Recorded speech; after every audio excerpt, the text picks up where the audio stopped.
હવે આગળ વધીશું વધુ એક મુદ્દા પર કે હકની લડાઈમાં સસ્તા અનાજનો શું હક છીનવાશે?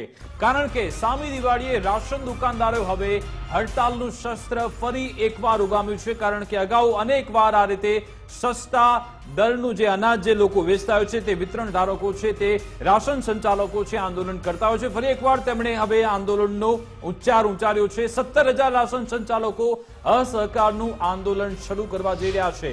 તેમની 3 માંગ છે, તેની સાથે 17,000 રાશન દુકાનદારો હડતાલ પર ઉતર્યા છે. પરંતુ તેમની આ હડતાલના કારણે 3 કરોડ પરિવાર એવા હશે કે જેમના ઘરે અનાજ નહીં પહોંચે. જી હા, 74 લાખ પરિવારો અને લગભગ 3 કરોડ આંકડો લોકો છે, ખૂબ જ ચોંકાવનારો આંકડો છે.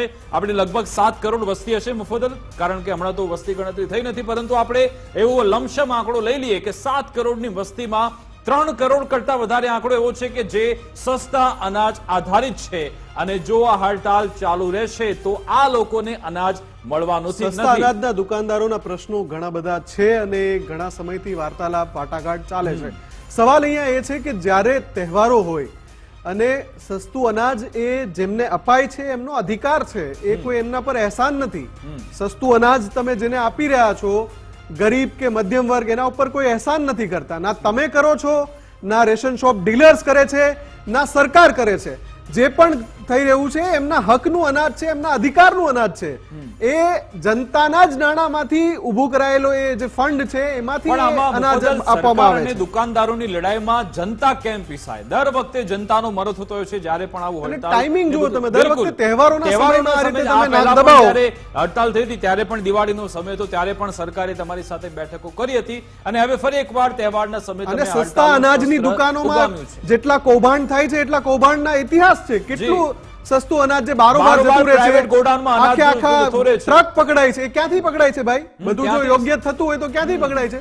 એટલે એક તરફ તમારે ભરચક કૌભાંડ કરવા છે. જે પણ કરે છે, આ બધા સસ્તા અનાજ ડીલરની વાત નથી, જેટલા પણ કરે છે, કેમ કે વારંવાર સસ્તું અનાજ બારોબાર જતું રહે એવા અહેવાલો આવે છે, તપાસ થાય છે, બિનવારસી જથ્થો મળે છે અને એ જથ્થો એ હોય છે કે જે કોઈ ગરીબને આપવાનો હોય છે. એટલે એ કૌભાંડ કરવા વાળા બધા ભેગા થઈને પછી નાક દબાવવાનો પ્રયાસ કરે, એ ખોટું છે. બિલકુલ. આપણે પ્રતિક્રિયા સાંભળી લઈએ. જે એસોસિએશનના પ્રમુખ છે તેમનું આખરે શું કહેવું છે, તેમની શું માંગ છે? વ્યાજબી ભાવના દુકાનદારોની વર્ષોથી 3 માંગણી પડતર છે.